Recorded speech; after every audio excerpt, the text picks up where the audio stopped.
Liberia says it is investing. The country will invest $100 million into the Simandou rail projects that will help Guinea move this iron ore from inland part of the country to move it out to the seaport of Liberia. Liberia wants a share of that multi-billion-dollar business and is investing $100 million to support the rail line that will cross the country into the sea. Let's come back home. In Nigeria, economists, investment experts, and analysts have been swarming over Nigeria's New Year budget, which was presented to the National Assembly on Friday by President Bola Ahmed Tinubu. Earlier today, I sat down with Steve Osho, a co-managing partner at Commercio Partners Limited, for his views on the 2026 appropriations, the revenue and deficit outlook, as well as what to expect on the markets in the new year. This is an excerpt. I think the major issues when it comes to the oil receipts or oil revenue generation has been addressed through the petroleum bill. I think the rest is around security and making sure that we were able to account for every oil that we generate. And I don't think it's far-fetched from the government point of view. I don't think it's rocket science to do this. We have our own peculiar problem when it comes to theft and all the issues around security. But I think right now, based on what is going on in Niger Delta, we've discovered that has actually been, brought to BRS minimum. And I think they just need to work and improve on that. If Saudi Arabia, Aramco, can account for every drop of oil in that country that was explored, there's no reason why we can't do that in Nigeria. There's no rocket science about these things. It's about the genuine interest of the government and the collaborations of all the stakeholders to work together and get this thing out of the line.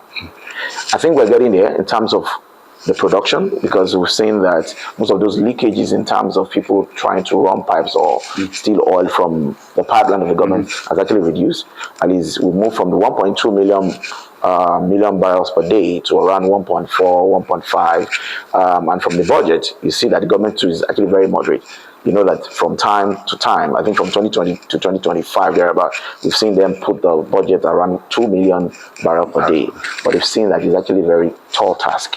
So now we've come to a realization that, okay, oil prices going down is not that aggressive in the oil market.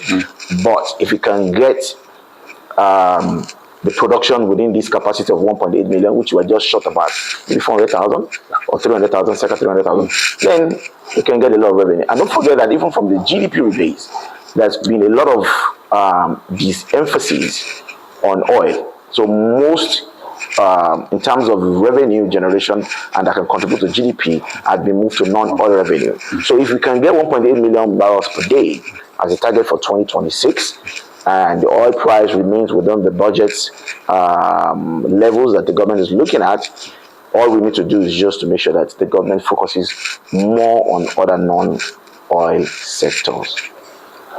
I'm sure by now you're receiving phone calls and having conversations with business executives, CEOs, as to what your outlook is at Commercio Partners for 2026. What are the concerns of business executives and investors, industrialists and others about what lies ahead for next year? What are you hearing on the ground?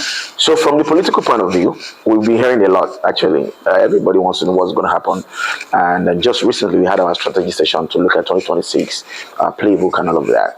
So I think from the political point of view, we all agree that it does look like pre-election year 2026, we're not going to see much in terms of challenge to the current administration. It looks like we might have an easy election in 2027 and might see this incumbent coming back in 2027. That said, it means that the policy that has been rolled out for the first time will probably continue in the second term, and with maybe slight adjustment into all those things that they think is not working. And what it means is that there's going to be a bit of stability in the country when it comes to exchange rates, when it comes to inflation, when it comes to interest rate. So that is what we're looking at. But we cannot move our eyes away from other exogenous factors that actually can change things, geopolitical tensions and all the other geopolitical issues that actually might arise during the course of the year. But generally, I think from where we are right now, we've seen the Central Bank of Nigeria adjusted the MPR to 27% from 27.5. We've seen them adjust the asymmetric corridor to about 250 to 450 now. And I think that signals a bit of what I call, I don't want to use quantitativism, but it signals a dovish stance from the central bank. So you folks at Commercio thinks that there could be a rate cut in 2026? I think they are going to look at all the data. They're going to look at inflation number. They're going to look at the GDP performance. They're going to look at a lot of other macroeconomic factors. And I think that said, with all the parameters we've seen now, it doesn't look like we are being spooked by any of those data. So I think the first quarter, second quarter, there will be some kind of study. I don't think anything going to happen for the first MPC meeting in February. Maybe thereafter, we actually might see some dovish stance or some adjustment of the MPR going forward. However, I think from the kind of government borrowing that we're looking at in 2026, 17 trillion is going to be borrowed from the market. I think 80% of that will be done through local borrowing, and the 20% will be done from the international capital market. That might cause a bit of yield to move up slightly. But that said, there is a lot of liquidity coming to the space next year as well. Between January and June 2026, I think we have over 27 trillion maturing in OMO and bills. So that will account for something. And that will account for some investment that need to be reinvested. And don't forget that the PFAs and the FPIs are still looking at Nigeria. A lot of them are still in the country. A few of them are still coming to Nigeria because of what we've seen in terms of the exchange rate stability. The volatility has reduced, and that said, it means that a lot of them will be looking at our yield curve, probably T-bills, bonds, and a lot of them will be looking at equity as well. And coupled with the recapitalization that's going to happen for banking sector and insurance sector next year, there's going to be a lot of opportunity in that space. So we see more positive than negative in 2026 from the macroeconomic space. And I think from the investment point of view, we're going to see a lot of investment opportunity in 2026.